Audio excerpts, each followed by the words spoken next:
Hi guys! Magandang tanghali po sa inyong lahat. Ayan, alis muna naman tayo. Papunta po tayo ng Compostela dahil nga mayroong importante po kami lalakarin ni Jing. Tapos ayan, kumakain po sila. Bye bye! Kumakain na po sila. Yan, si ano yung bantay, si Rosan lang muna. Bantay, Rosan at saka si Geneva. So, alis muna ako guys dahil alauna po yung ano namin ni Jing. Ayan, ano ng oras. 11:30 na po. Bibiyahe pa po ako kasi naglaba muna ako. Ayan. Naglaba muna ako guys. Hindi po, aray! Putik. Yung putik. Ano po tayo? Yan. Ano po yung chinilas natin?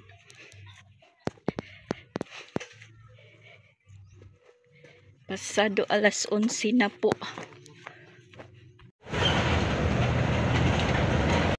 Nakasakay tayo kagad. So, ayan guys, nandito na po tayo sa Compostela. At saka dito po tayo bumaba sa tapat ng Jollibee.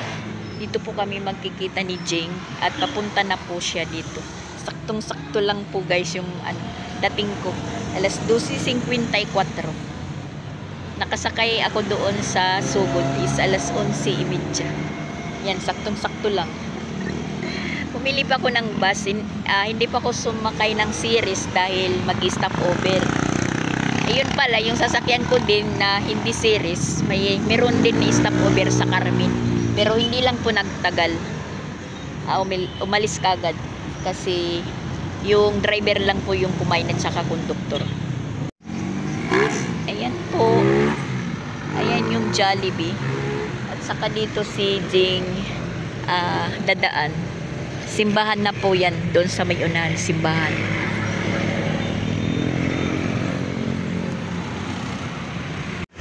Mainit guys. Mainit. Ayan.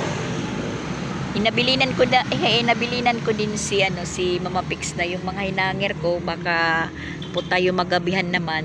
Pinapakuha ko na lang po sa kanya. Pinapalagay ko na lang po sa loob na ginawa kong bagong sampayan. Yan po yung Jollibee ng Compostela.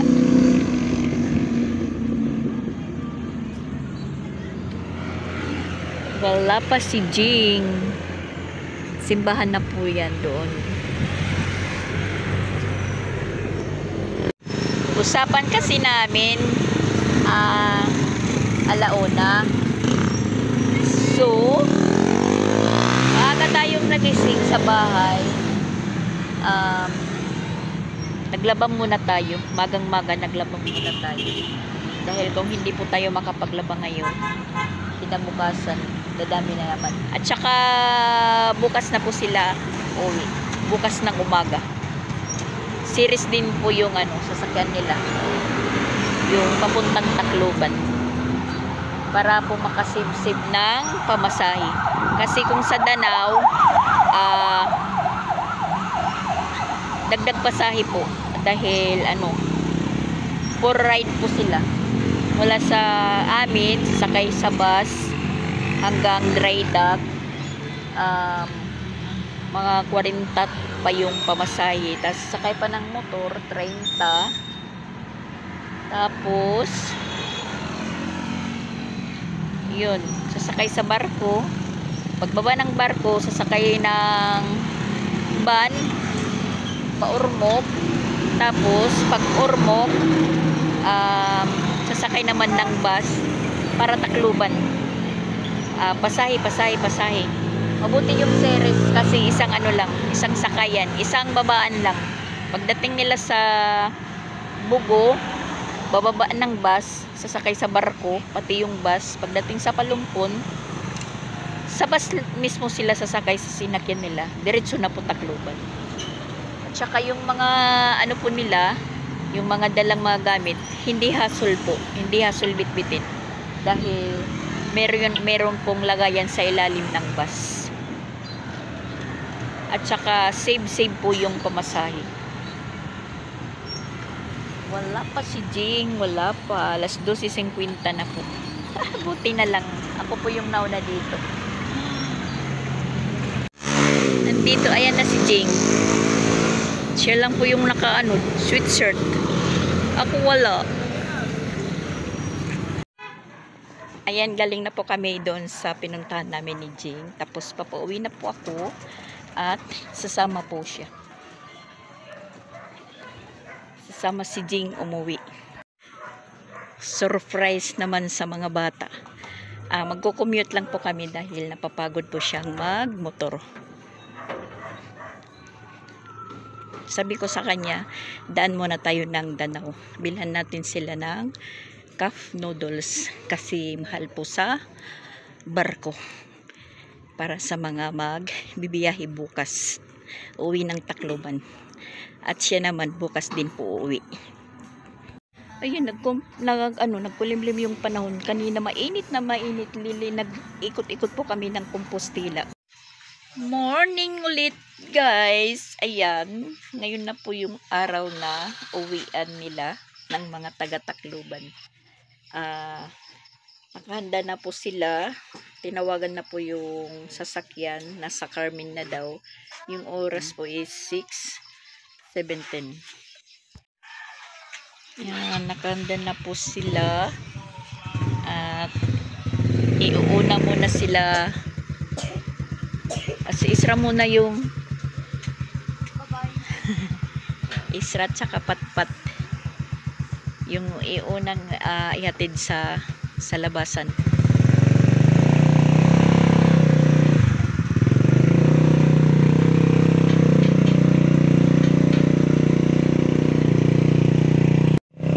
Si Piyang uwi na, may lagnat pa si Piyang at saka si Dindin. Yan, nilalagnat sila.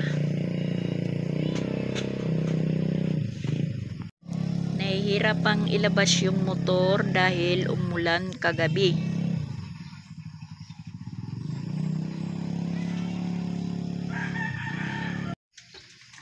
Yan, isang sako yung ni Japon. Yung pinamaskuhan niya. Di ka mabayaan. Liyan, kaya ipapalit magkuhan niya dyan. Si Pinsoy at Dindin. Oy, hinay ka mo diat kuan. Lagay, oh. Bay nga mo mapalindas. Mga interesadong umuwi. Ikaw magsarit ni Tito Bunjing na magkalakat ka mo. Hoy! Saan ito na? Ilala ito. Text na lang.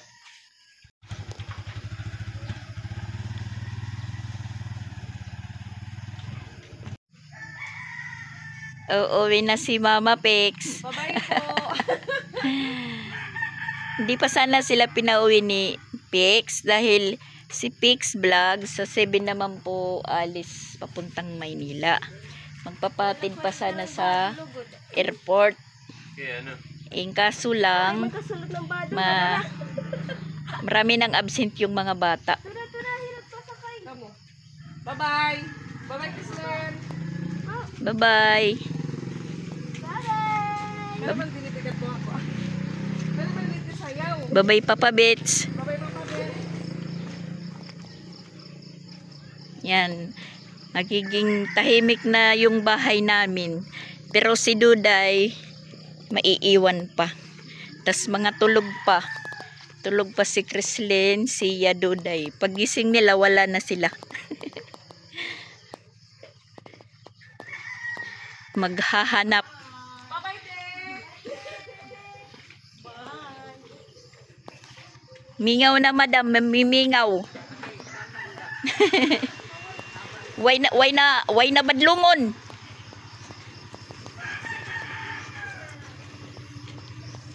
Lakay, oh. Ano talaga yung daanan kasi umulan kagabi.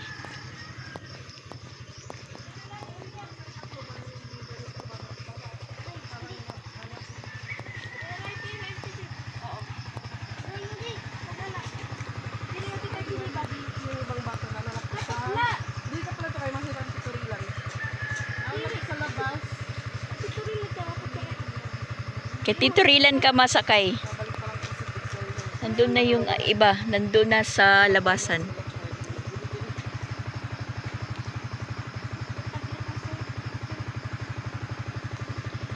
Ang tas pa naman ng motor.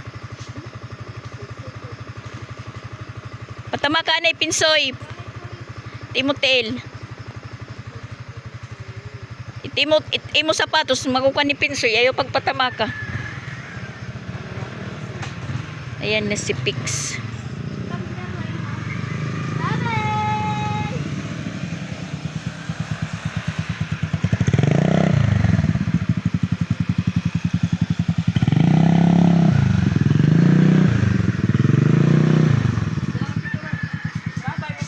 Sige. Mala na ta ko ngadto.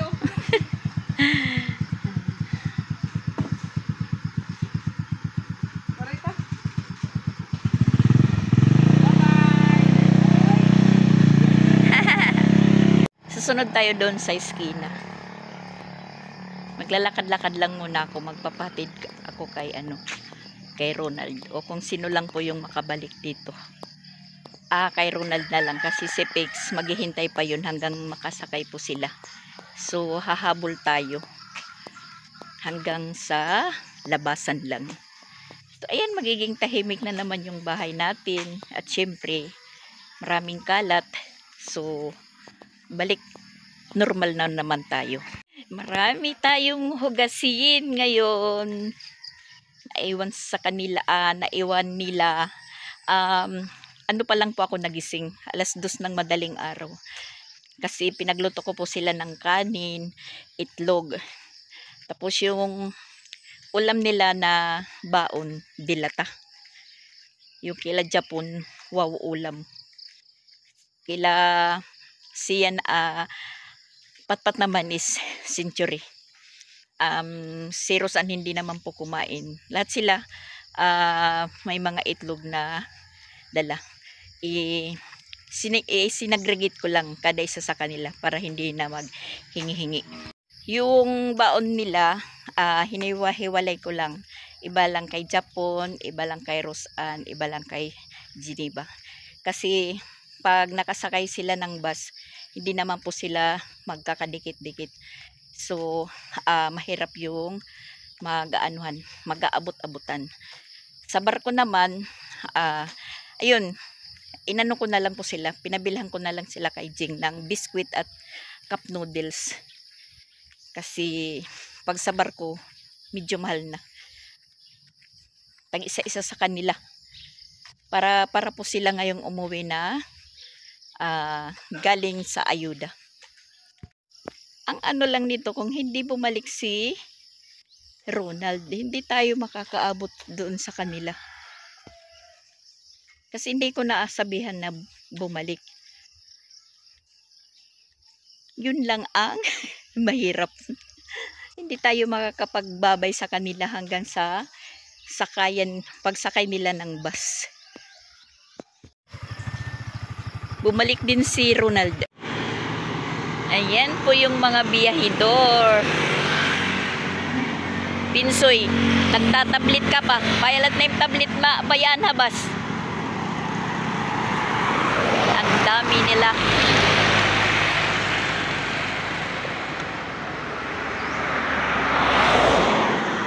Si Isra. Papasok na bukas sila.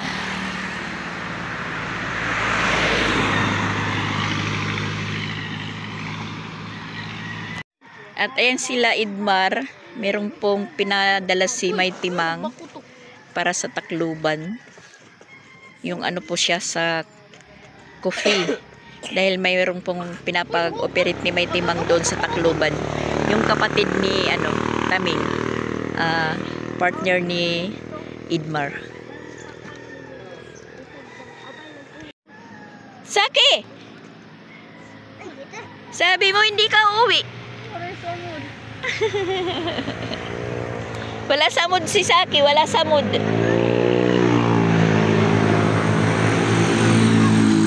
Si Mama Pix at saka si Pix nandun sa malayo. Siguro ito na yata yung Tacloban. Tabango. Hindi pa. San Isidro. Oh, masakay gap ito. Para San Isidro pala. Siguro yung kasunod para Tacloban na. Wala pa ang bus. Tambay muna. Ayan na po yung bus. Patacloban.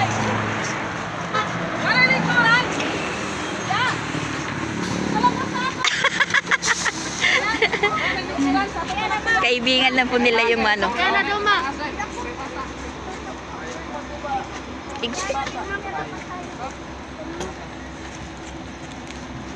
Tiga mang kamot iyo ko na.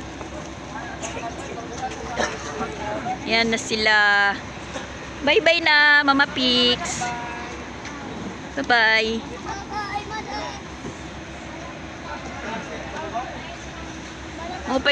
Mopay kay diri damot kuan. Kusina.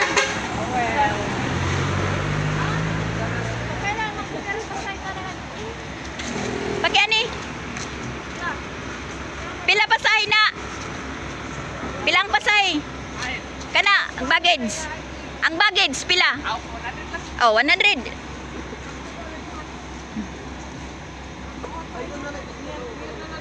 Dito. Oh, sige, bye-bye.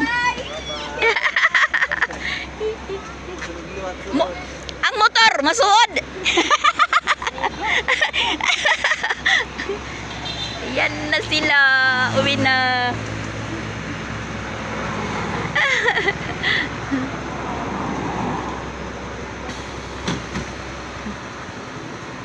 Uwi na sila Edmar din. Oh, sige. Tapos kami naman, uwi. Bye-bye. So, uwi naman kami ni Pix. Tahimik na ang bahay. Yan yung tindahan natin. Nakalbo.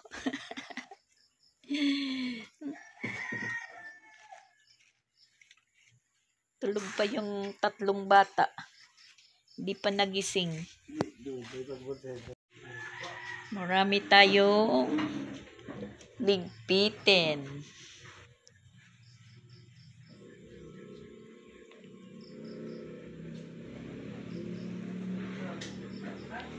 Tulog pa si Duday. Ayan.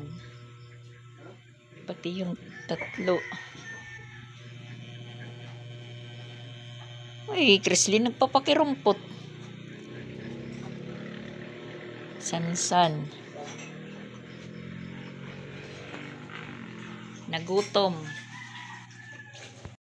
Labahan. Yan, puno. Alas 12 na po guys. Sa oras ngayon is nandoon na po sila sa barko. Medyo umano muna tayo guys. Umidlip kasi parang naano po ako kanina na nahihilo sa kalilinis sa loob. Kasi kulang tayo ng tulog. Tapos ayan, meron pong bumibili ng mga plastic at saka abuti ng kulapo. Yung mga tinapon natin kinuha.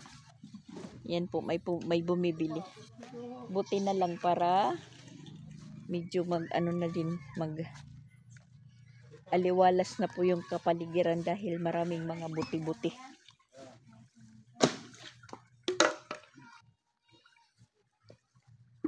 Medyo po tayo, humiga muna.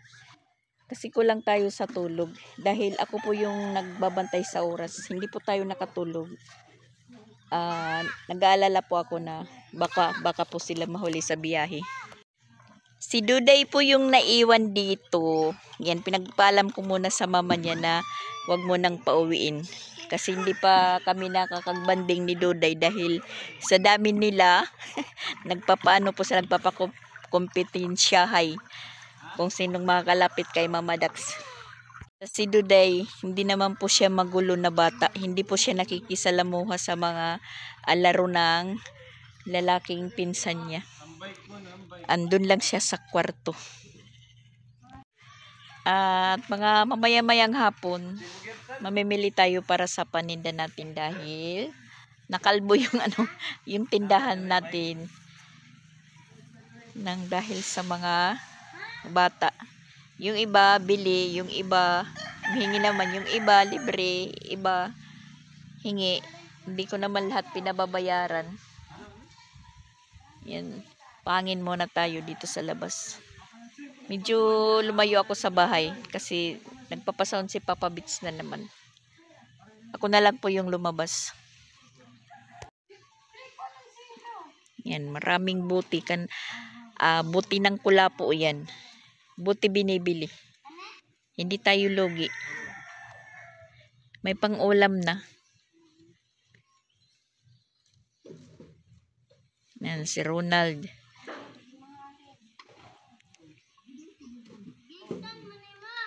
Yung bike ni Sia na binili ng papa niya, nasira na. Yan, bibinta na lang. Yung kay Chrislyn nandun pa. Matibay yung kay Chrislyn na bigay po ni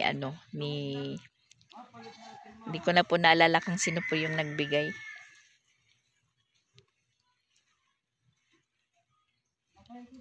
At si Pix naman nandun sa kusina. Hindi ko alam kung anong linuluto niya. Nag-experiment si Pix. Siya po yung nagluto ng ulam. Yung mga tira-tira doon sa loob na mga lutuin. Linuto niya. Siya po yung nakatoka doon sa kusina. At saka malinis na din po yung yung kusina. Pero yung mga kwarto-kwarto hindi ko pa na operasyonan. Dahil yun nga, parang nahilo po tayo. Hindi ko pa lahat na yung mga labahan na ipon. So, bali bukas na lang po ako maglalaba. Pagkatapos ng mga pagkatapos ng pumasok yung mga eskwela. Pati ito, nakuhan. Tiya? Di na lang tiya pwede di na itaod.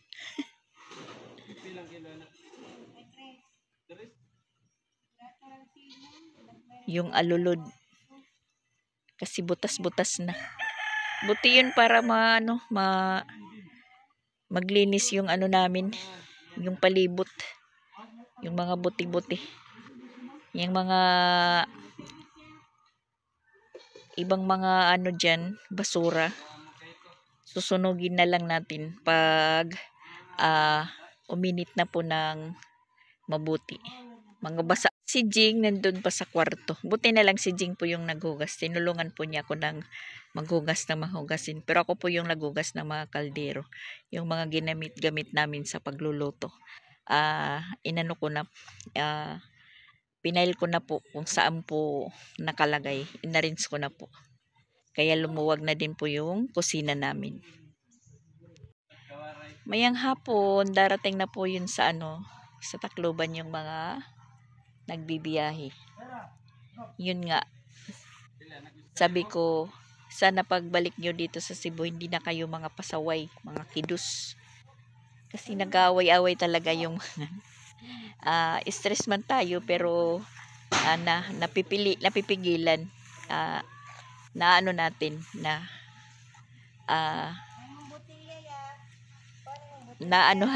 naano ko yung pasensya ko. Yung Papa Beats nyo, kawawa yung mga bata. Pinapalo niya talaga. Ako, dinadahan-dahan ko lang naman. Sabi ko na, wag kayong magtipon-tipon, yung iba doon, yung iba, yung mga lalaki dito, yung babae dito. Kasi pag sila lahat nagtipon-tipon, Ginoo ko, nag-away-away.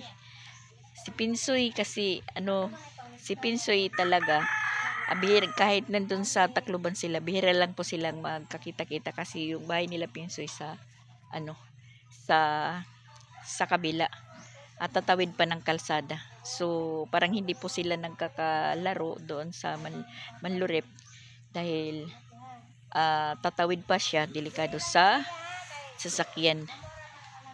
Dito lang po sila nagkakatipon-tipon pag nagbabakasyon dito sa Cebu. Dito lang po sila nagkakabanding-banding. Pagdating naman sa Manlurip doon sa amin is hiwalay naman po sila. May kanya-kanya na po silang buhay. Naghahain na pala si Pix. Tarigo. Isang Nissan na lang yung gagamitin namin. Yung isa, tiniklop muna. Nagluwag-luwag na po. Pero dito, hindi ko pa na Hindi ko pa na operasyonan. Hinay-hinay lang. Asan na si Jing?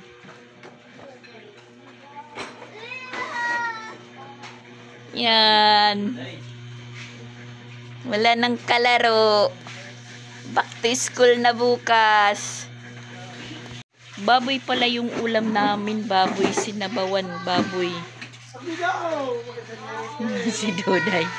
Nag-umpisa na pala silang kumain. Nag-CR lang ako. Yung paglabas umakain na sila. Panihapon, awang no? Paningod to, pala yung mga biyahedor. Yan. Ano na po siya? Maluwag na po yung isipan niya. Hindi na po siya stress. Stress siya po sa mga apo niyang lalaki. Dahil mga abtik. Isa dali nga di, oh. Yan, kain po tayo guys. Yan, sasayaw pa sila Jing sa loob. Tading-tading. Isa, ikaw, tatawag ka nga dito.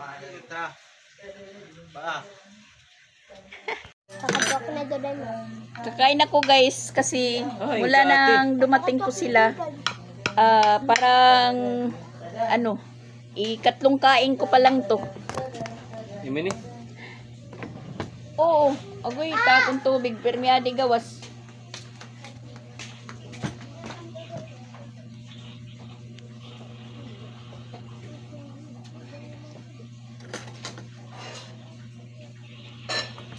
Tukag dukot. Hindi lang tukag Jing. Tukag din bibiling. Adin na tukag. Tukag guys.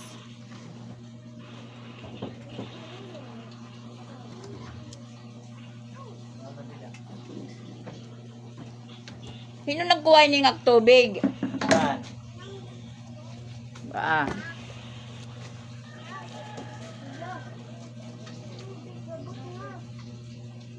Ay, kamu ato dito.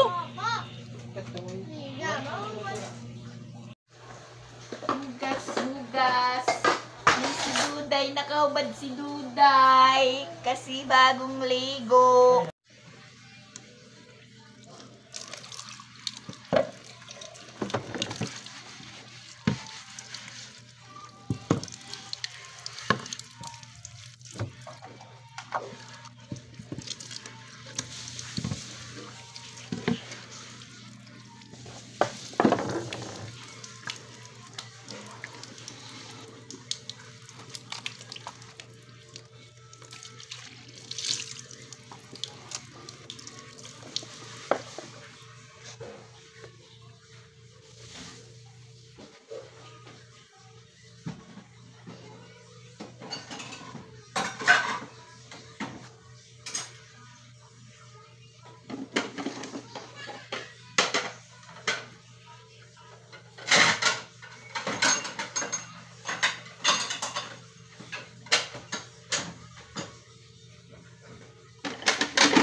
Malinis na.